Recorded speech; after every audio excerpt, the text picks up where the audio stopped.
Assalamualaikum warahmatullahi wabarakatuh. Ketemu lagi kita di channel Mr. Taufan. Kali ini kita akan bercerita tentang bentuk dan jenis-jenis koperasi. Para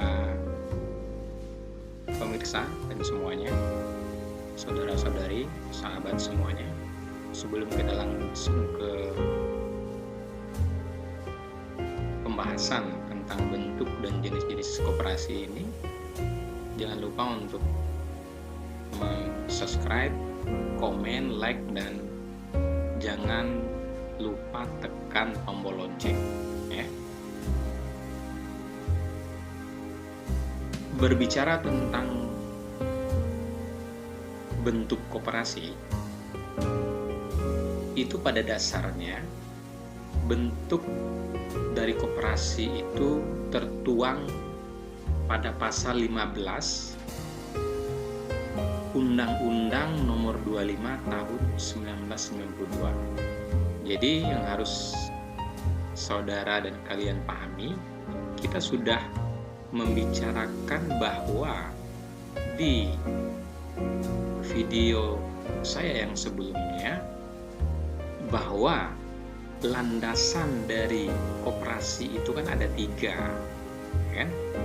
Ada landasan ideal, landasan struktural, dan landasan operasional. Landasan operasional di sini adalah Undang-Undang Nomor 25 Tahun 1992. Jadi, ketika kita berbicara koperasi, maka dia tidak akan lari dari Undang-Undang Nomor 25 ini. Oke, kita langsung.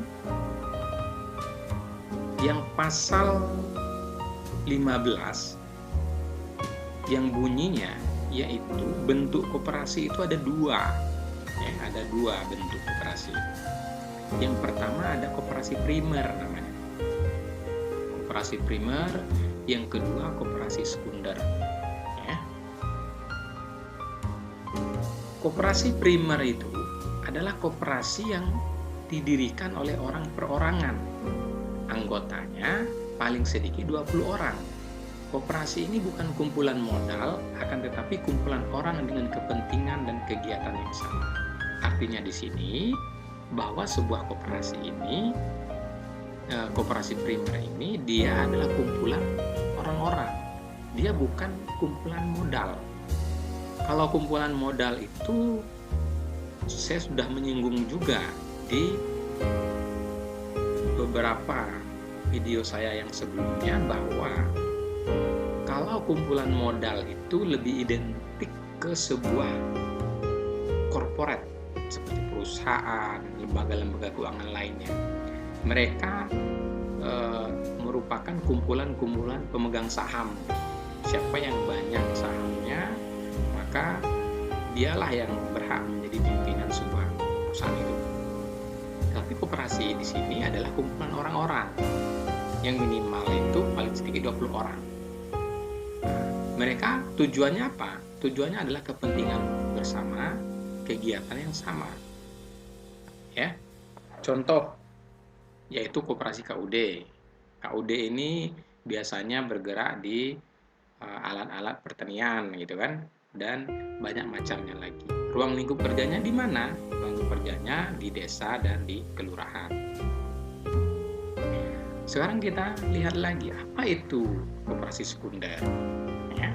Koperasi sekunder itu koperasi yang didirikan oleh gabungan koperasi primer. Nah, jadi adanya penggabungan atau adanya beberapa koperasi primer, misal koperasi primer A, koperasi primer B, C, digabung menjadi satu, maka itu yang dikatakan dengan koperasi sekunder. Ya, koperasi sekunder ini adalah gabungan dari koperasi primer. Ruang lingkup kerjanya di mana? Yaitu di kabupaten, kota, provinsi, bahkan nasional. Kita lihat di sini. Di dalam koperasi sekunder itu ada tingkatan rupanya. Nah, jadi di sini akan lebih jelasnya lagi bahwa bentuk koperasi itu ada 2, primer dan sekunder, tetapi dalam sekunder itu ada tingkatan. Istilahnya bagian kecil dari koperasi sekunder atau turunan dari koperasi sekunder itu ada pula 3 tingkatannya. Tingkatan yang pertama itu adalah pusat koperasi namanya. Pusat koperasi ini gabungan dari koperasi primer yang minimal 5 koperasi primer. Ya, 5 koperasi primer bergabung menjadi satu dengan dasar bidang usaha yang sama. Yang kedua, gabungan koperasi namanya. Gabungan koperasi itu gabungan koperasi yang terbentuk dari gabungan pusat koperasi yang minimal 3 pusat koperasi. Jadi gabungan yang pusat koperasi ini, 3 pusat koperasi ini bergabung menjadi satu, itu namanya gabungan koperasi. Ya. Kita lanjut lagi, tingkatan yang ketiga ada induk koperasi di sini. Nah, jadi ada 3. Ingat tadi yang pertama adalah pusat koperasi, gabungan koperasi, yang 3 induk koperasi. Induk koperasi ini bagaimana? Induk koperasi ini adalah gabungan dari minimal 3 koperasi yang tidak harus sama jenis usahanya. Bisa dia usahanya bidang-bidang apa namanya? Mungkin bidang konsumsi, produksi, pemasaran, jasa, terserah. Simpan pinjam. Nah, ini ada jelas contohnya di sini. Ya. Kemudian setelah kita bicara bentuk, kita bicara jenis. Kalau bentuk ada 2, tingkatannya sekunder ada 3. Sekarang jenis koperasi. Jenis koperasi ini tertuang di pasal 16. Kalau bentuk tadi di pasal 15, ya. Bunyinya seperti ini. Jenis koperasi didasarkan pada kesamaan kegiatan dan kepentingan ekonomi anggota. Berarti koperasi ini sudah jelas dari awal pertama kita membahas tentang koperasi ini adalah merupakan suatu kesamaan kepentingan yang sama semua anggotanya. Adanya kesamaan atas kepentingannya, adanya kesamaan atas usahanya, maka terbentuklah sebuah koperasi itu. Ya. Jenis koperasi di sini bisa kamu lihat semua di sini. Ada koperasi simpan pinjam, konsumsi, produksi, jasa, dan pemasaran.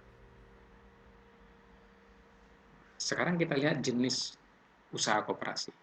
Apa itu jenis usaha koperasi? Koperasi itu dibagi menjadi 2 jenis bentuk usahanya. Satu ada single purpose, 2 multi purpose. Yang single itu apa? Dia bergerak hanya satu jenis bidang usaha saja. Yang multi, dia serba usaha, lebih dari satu. Yang purpose contohnya, misalnya koperasi simpan pinjam, khusus itu saja. Atau koperasi produksi, khusus itu saja.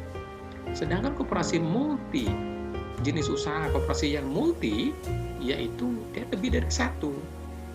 Misalnya, koperasi simpan pinjam berdiri, kemudian dia berkembang, buka lagi koperasi konsumsi, buka lagi koperasi produksi, buka lagi pemasaran, jasa, dan seterusnya. Itu namanya multi purpose, serba usaha. Oke?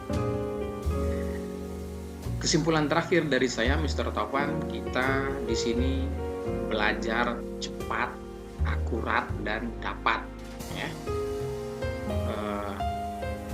Bahwa jenis koperasi itu dia berada di pasal 16, bentuk koperasi di pasal 15. Bentuk koperasi ada 2, sekunder dan primer. Sekunder ada 3 tingkatan, pusat koperasi, gabungan koperasi, induk koperasi. Sedangkan jenis-jenis koperasi itu dari primer. Jenis-jenis koperasi itu ada koperasi produksi, simpan pinjam, konsumsi, pemasaran, jasa, dan lain sebagainya. Anda boleh mencari di luar sana bahwa koperasi-koperasi apa saja yang Anda temui, dan itu merupakan menjadikan referensi untuk Anda semuanya. Sekian, terima kasih dari saya, Mr. Taufan. Singkat, padat, jelas, dan akurat. Harus dapat. Terakhir, sebelum saya akhiri, jangan lupa sekali lagi tolong subscribe, komentar, dan tekan lonceng, serta jangan lupa like video ini. Tidak ada yang sempurna, manusia semua punya kesalahan. Semoga apa yang saya sampaikan ini bermanfaat untuk kita semua, menambah wawasan, referensi, pengetahuan, dan bisa kamu gali di luar sana untuk penambahan pengayaan hasanah-hasanah wawasan Anda. Mohon maaf atas segala kekurangan, salah ucap, salah kutip, salah sampai. Wabillahi taufiq wal hidayah. Assalamualaikum warahmatullahi wabarakatuh.